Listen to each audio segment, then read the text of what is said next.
Hvað svona liggur íbúum í Grindavík helst á brjósti svona þegar kemur að jarðfræðinni í tengslu við þessa atburði síðustu daga? Já, þú veist nú örugglega betur en ég en svona, ég skynja það nú svona á þessum fundum sem ég verið að fólk vill vita hvort að það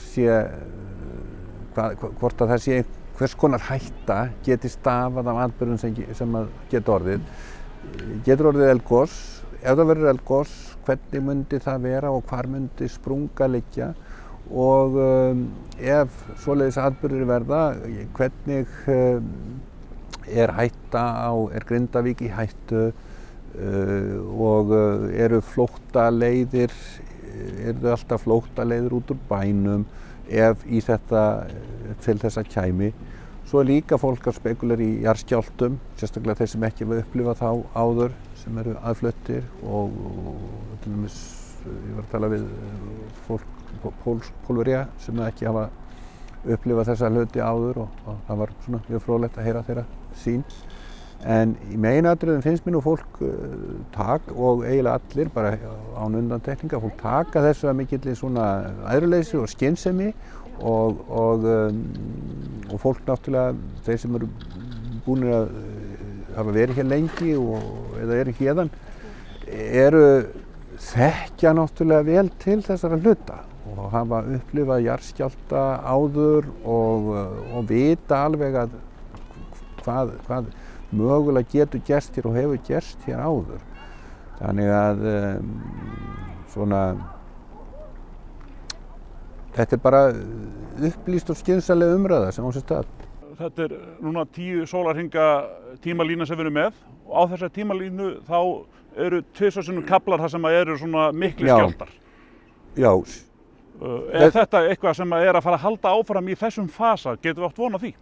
Já, þetta náttúrulega komnir 10 sólarhringar síðan að landrisið byrjaði og skjálftahrina byrjaði á sama tíma og þetta tengt. Skjálftarnir verða stærstir þar sem að spenna í jarðskorpunni fyrir og það ekki tengt endilega staðsetningu landrisins, heldur hefur þetta áhrif út fyrir það svæði. En sennilegast talið núna, þetta sé kvika sem sé að safnast þarna fyrir í jarðskorpunni á kannski neðan 4 km dýpis eða eitthvað svoleiðis. Getur verið neðar, það ekki víst. Þannig að þessi jarðskjálftar sem voru hérna í gærkvöldi, 4,3, þeir eru einmitt á þessu dýpi, eru þeir bara rauninni að sýna það, þarna er hreyfingin? Já, sko, það sést til dæmis, lóðréttarhreyfingin þarna á sínum stað og svo skelfur í kring og það hrekkur bergið þar sem að það var sko spenntast fyrir og það á sprungum sem eru hérna aðeins austan við og það má búast við að meðan að þetta landris varir að þá séu skjálftar og þeir geta orðið svipaðir eða komið í svona hrinum eða jafnvel komið orðið stærri.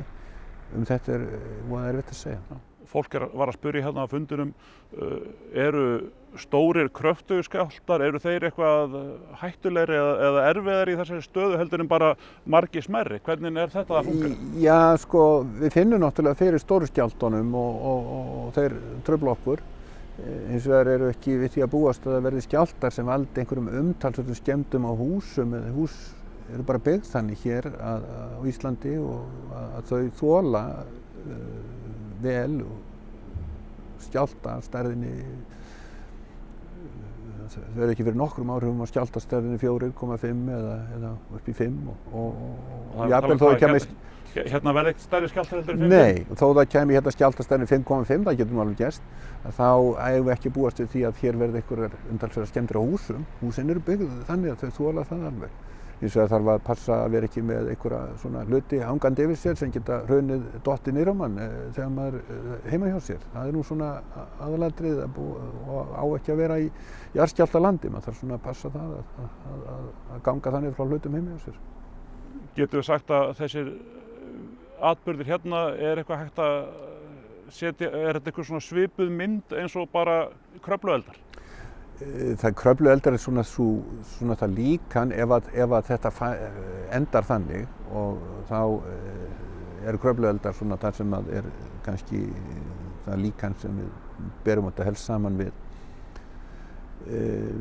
Nú, það eru svona þessir atburðir sem hér hafa orðið fyrir 800 árum eru svona í takt við það.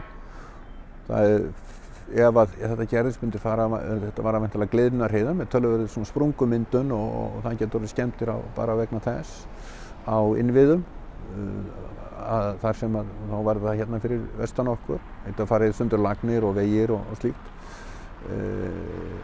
En það eru þá eldvirknin, hraunið sem ef það kæmi hraun og hraunrennsli sem þá myndi nú valda mestum skemmdum vegna þess að það eyðileggur það sem það fer yfir.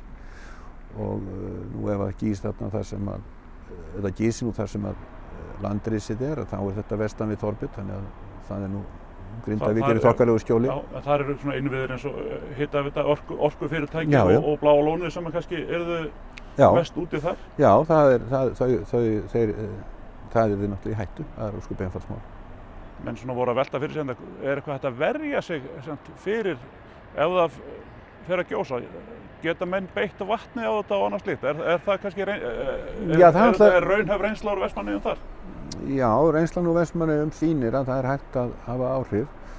Hins vegar ef það er svona, hvað maður segja, hægfara raunreynsli, það er hægt að hafa áhrif á það. En svona þegar svona fyrsta sólarhringinn eða tvo, þá hefur nú erfitt að koma hlutum við. En menn sjá það nú alveg fyrir sér og það hefur verið rætt að ef að verða svona gosa þá hljóta menn að grípa til þeirra ráða sem mögulegt er og nota jarðýtur og hugsanlega dæla vatni og slíkt. Það auðvitað lítur að koma til álita og skoða það hvort að það sé hægt að koma því við.